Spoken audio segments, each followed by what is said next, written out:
झारखंड गिरिडीह के वन क्षेत्र में हाथियों के झुंड द्वारा लगातार भारी तांडव और उत्पात मचाया जा रहा है, जिसमें सरिया, पीरटांड़, बिरनी और गादी जैसे गांवों में 35 से अधिक जंगली हाथियों के झुंड ने फसलों को रौंदने के साथ साथ कई कच्चे घरों को ध्वस्त कर दिया और जानलेवा हमले भी किए हैं। लोगों को कुचलकर मार देना हाथी के लिए कोई नई बात नहीं है। शनिवार रात जंगली हाथियों के झुंड से एक भटके हुए हाथी ने सरिया थाना क्षेत्र के बागोडी गांव में कोहराम मचा दिया। ग्रामीण जब हाथी को खदेड़ने गया, इसी क्रम में सरिया कॉलेज के ऑनर्स का छात्र 19 वर्षीय अनुराग यादव की मौत हो गई। गुस्साए हाथी ने अपने सूंड से धक्का मारा और नवयुवक कुएं में गिर गया। अस्पताल पहुंचने से पहले ही अनुराग यादव की मौत हो चुकी थी। प्रत्यक्षदर्शी के अनुसार बताया गया कि गत रात 9:45 बजे की यह वारदात है। ग्रामीण ने बताया कि वन विभाग की लापरवाही के कारण ऐसी मौतें होती रहती हैं। वन विभाग को लिखित सूचना देने पर भी वन विभाग ने समुचित व्यवस्था नहीं किया है और रोशनी की व्यवस्था न होने के कारण रात में हाथी भटक कर गाँव के अंदर चले आते हैं। सरिया थाना क्षेत्र के गड़िया गांव में 30 वर्षीय युवक कौसर अंसारी की भी हाथी के द्वारा कुचलकर मरने की सूचना प्राप्त हो रही है। उस घटना के बाद ग्रामीण और वन विभाग तथा पुलिस के बीच में भारी आक्रोश देखा जा रहा है। गिरिडीह में हाथियों के आतंक की बहुत सारी घटनाएं होती रहती है। सरिया और गादी क्षेत्र में झुंड से बिछड़े एक आक्रामक हाथी ने 2 दिनों के भीतर 2 युवकों को कुचलकर मार डाला। इससे पहले बिरनी प्रखंड में भी हाथियों के हमले से एक महिला समेत 2 लोगों की मौत हो गई थी। पीरटांड़ और पालगंज में तबाही हुई। पीरटांड़, पालगंज और मदनपुरा पंचायत क्षेत्र में करीब 35 हाथियों के झुंड ने कई दिनों तक डेरा जमाकर घरों की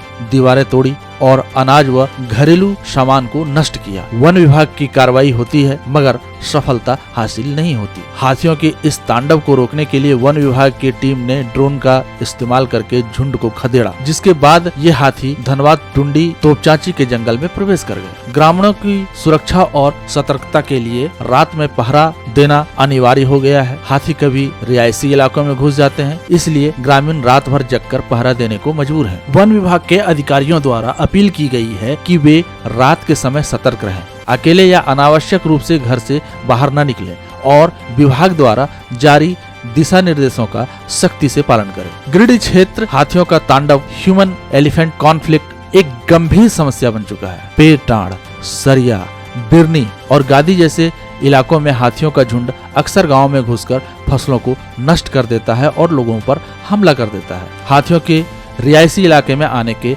बहुत सारे कारण हैं। प्राकृतिक आवास का विनाश, जंगल की अंधाधुंध कटाई और वनों के सिकुड़ने से हाथियों के पास भोजन और पानी की कमी हो गई। भोजन और पानी की कमी हो जाने के कारण हाथी रिहायशी इलाकों में आ जाते हैं। पारंपरिक गलियारों में हाथियों के सदियों पुराने रास्ते पर इंसानी बस्तियां, सड़कें और खनन गतिविधियां बढ़ गई हैं, जिससे वे भटक जाते हैं। भोजन की तलाश, हाथियों को महुआ, धान और अन्य फसलों की महक बहुत पसंद होती है, जो उन्हें जंगलों से खींचकर गांवों की ओर ले जाती है। कई बार रास्ता भटककर या झुंड से अलग होकर एक अकेला हाथी ज्यादा आक्रामक हो जाता है और तबाही मचाता है। वन विभाग द्वारा इन क्षेत्रों में ड्रोन और मसालची टीमों की मदद से हाथियों को वापस जंगल की ओर खदेड़ने के प्रयास किए जाते हैं। ग्रामीणों को रात में सतर्क रहने और वन विभाग द्वारा जारी दिशा निर्देशों का पालन करने की सलाह दी जाती है। मगर सोचने वाली बात यह है कि हाथियों के द्वारा अक्सर ऐसे वारदात को अंजाम क्यों दिया जाता है? क्योंकि हाथियों का अपना एक रिहायशी इलाका है, हाथियों का भी अपना एक घर है और उनके घरों पर शहरी सभ्यता और गांव की सभ्यता के द्वारा आक्रमण कर उनके घरों को छीन लिया जाता है, अर्थात जंगलों का भारी मात्रा में कटाव किया जाता है। अब सोचने वाली बात यह है कि जंगलों के कटाव के कारण जब जंगल सीमित हो जाएंगे तो हाथियों के द्वारा ऐसा उत्पात अक्सर होता रहेगा। इसलिए कोशिश करें कि ज्यादा से ज्यादा जंगलों को बचाएं। आइए देखते हैं एक विशेष रिपोर्ट। घरा में है ये है, हम लोग 2 ग्रुप है, कम से एक ग्रुप तो भेजिए गड़िया अगर काम करते हैं, लेकिन ये सीधा सीधी जितना वन विभाग है सब योजना में लगल है, सब जगह योजना देख लिए। चलिए गाँव वाला बैठिए।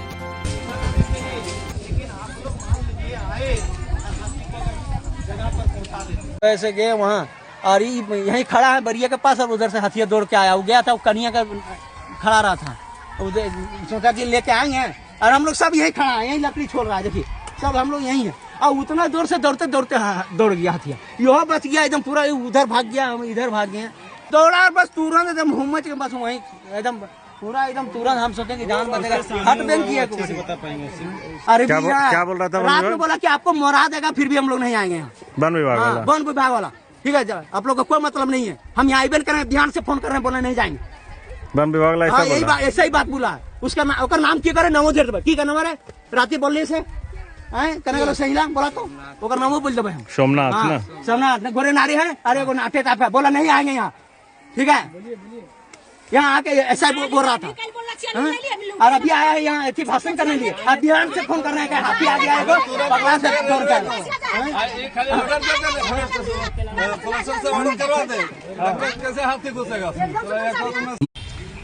रात को 9:45 बजे बागोडी नीचे टोला प्रकाश सिंह घर के पास हाथी उसके बाउंड्री में आया। लोग वहाँ जितने भी उस टोला का ग्रामीण थे वो हाथी भगाने के लिए सब एकजुट हुए थे, और एकजुट होने के कारण जब हाथी को थोड़ा दूर भगाया गया, हाथी जब घूमने के क्रम में लोग जब अपना जान बचाने के लिए इधर उधर तितर बितर भागने लगे, तो ये जो अनुराग था, ललन का जो लड़का, ललन कुमार का लड़का अनुराग, वो हाथी का सूंड से धकेला गया, जो कुआं था वहाँ, जिस कुआं में जाकर के वो बच्चा गिर गया, और गिरने के क्रम में जब हम लोगों को सबको जानकारी हुआ तो लोग वहाँ पहुँचे, उसको निकाला उकाला गया, तब तक वो वहाँ से फिर हम लोग सरिया लाए अली डॉक्टर के पास, लेकिन वो बताया कि अब ये नहीं रहे। ये थाना प्रभारी से बातचीत हुई तो हम लोग अभी क्या लग रहा है भैया कि वन विभाग का लापरवाही है? वन विभाग का सबसे ज़्यादा लापरवाही है। वन विभाग से कितना बार हम लोगों ने रिक्वेस्ट किए प्रतिनिधि होने के नाते कि हमारे जो प्रभावित क्षेत्र है हाथी का, वहाँ लाइट की व्यवस्था किया जाए, लेकिन सिर्फ आश्वासन मिला है, आज तक एक भी लाइट पंचायत में किसी जगह पर नहीं लगाया गया है। जब भी हम लोग फोन के माध्यम से भी सूचना देते हैं तो समय पर कभी नहीं पहुंचते हैं वरीय अधिकारी, और पहुंचते तो आज ये घटना नहीं होती। हाँ, अगर पहुंचते तो आज ये घटना नहीं होता, और अगर लाइट भी दिए होते तो ये घटना नहीं होता, कम से कम सब जगह लाइट तो लगा होता। सरिया प्रखंड के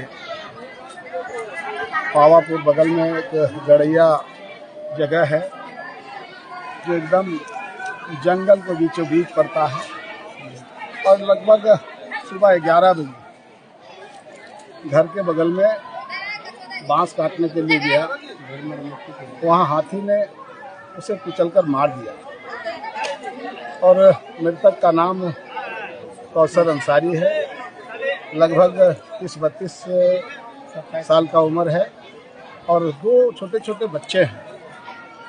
और ये जो घटना घटी है, ग्रामीणों की तरफ से जो पता चल रहा है कि वन विभाग के लापरवाही से बार बार इन लोगों ने चिल्लाया कि यहाँ हाथी घुस चुका है, लेकिन ये लोगों ने ध्यान नहीं दिया, और उसमें एक सिपाही है, नाम क्या है उसका, सोमनाथ नाम का सिपाही है, ग्रामीणों के साथ बहस भी कर लिया।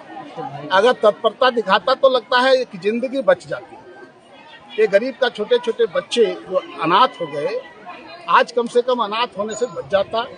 लेकिन मैं फॉरेस्टर साहब से बात किया, और डीएफओ से भी हमने बात किया कि तत्काल उस सिपाही को हटाया जाए और कार्रवाई किया जाए उस पर, क्योंकि इस तरह का सिपाही अगर क्षेत्र में रहे, हम लोग जंगल एरिया से आते हैं, रोज आए दिन हाथी घूमता रहता है, और ऐसे सिपाही को आप अगर रखते हैं तो लगता है कि जनहित में नहीं जाएगा, इसलिए तत्काल उस पर कार्रवाई हो। ग्रामीणों ने मांग किया था, और मैं भी डीएफओ से बात किया, उन्होंने कहा तत्काल उसको मैं हटा देता हूं। और डीसी साहब से हमने बात किया कि जो भी इस गरीब का सरकारी प्रावधान है मदद करने का, उस प्रावधान के तहत इस गरीब को मदद किया जाए। उन्होंने कहा, आश्वासन दिया कि जो भी हम लोगों से बन पाएगा मैं उनको मदद करूंगा। अभी फॉरेस्टर 50,000 रुपया परिजनों को दे रहे हैं, और बाकी 3.5 लाख रुपया जो देना है तो एकदम तत्कालीन उसे व्यवस्था कर दिया जाएगा। अभी फिलहाल ये आश्वासन दिया फॉरेस्टर ने कि यहाँ लाइट का व्यवस्था कर देंगे, ग्रामीणों को टॉर्च दे देंगे, मसाल दे दूंगा, ये सब सारा व्यवस्था करेंगे। और इसी के तहत ग्रामीणों ने माना अभी पोस्टमार्टम के लिए बॉडी जा रहा है। तत्काल हम लोग क्रॉस पोस्टमार्टम करके और उसे जो भी होगा सहयोग होगा हम लोग भी अपने तरफ से करें। धन्यवाद।